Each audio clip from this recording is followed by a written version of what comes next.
Chapter 12, The Middle Paleozoic, Time of Reefs, Salt, and Forests, by Nate Kaler.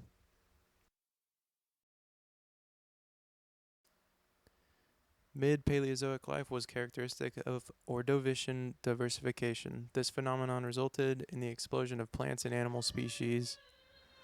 Also significant was the invasion of land plants and animals from the ocean.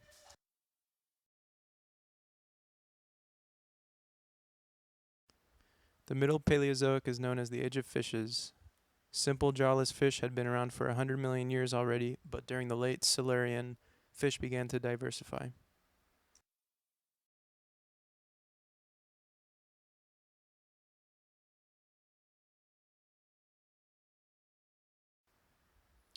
Jawless fish were already abundant in the mid-Paleozoic, but it wasn't until the Silurian that they began to develop protective armor.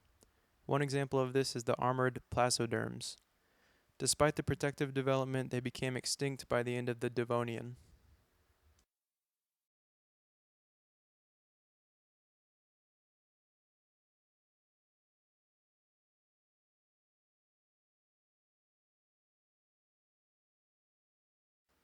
The first fish with jaws was the acanthodians, which first appeared in the Silurian.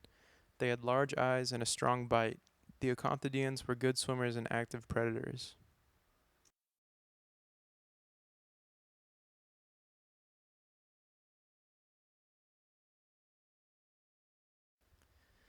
A significant phenomenon of the Middle Paleozoic is the transition of life from the oceans to land.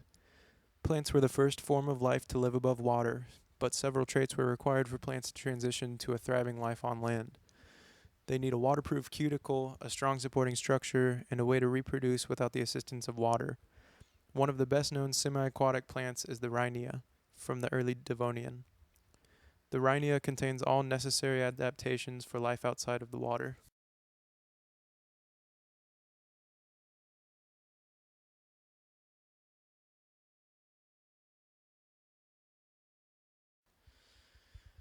Vascular plants emerged during the early Silurian. They developed stronger stalks and evolved roots for support and for extracting nutrients from the soil and water.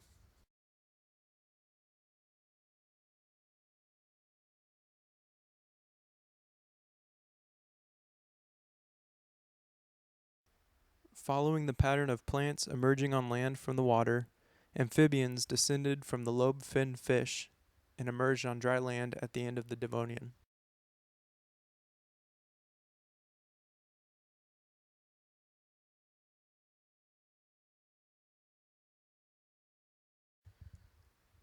The ichthyostega were one of the first creatures to transition between lobed-finned fish to amphibians.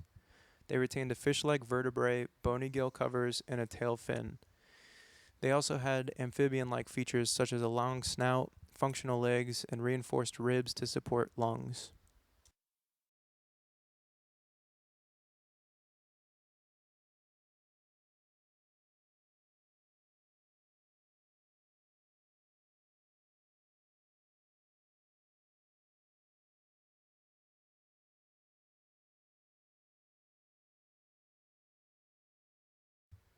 The Eurypterids were also an early amphibian that spread to lagoons, freshwaters, and swamps.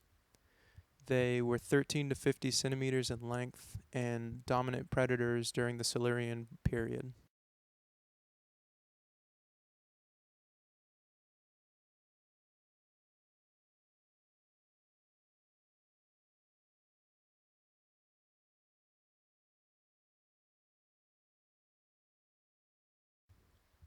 The Silurian and Devonian were responsible for the immense development of ocean reefs. Large organic reefs were created by marine animals in warm, clear, agitated seas where upwelling of nutrient-rich water occurred.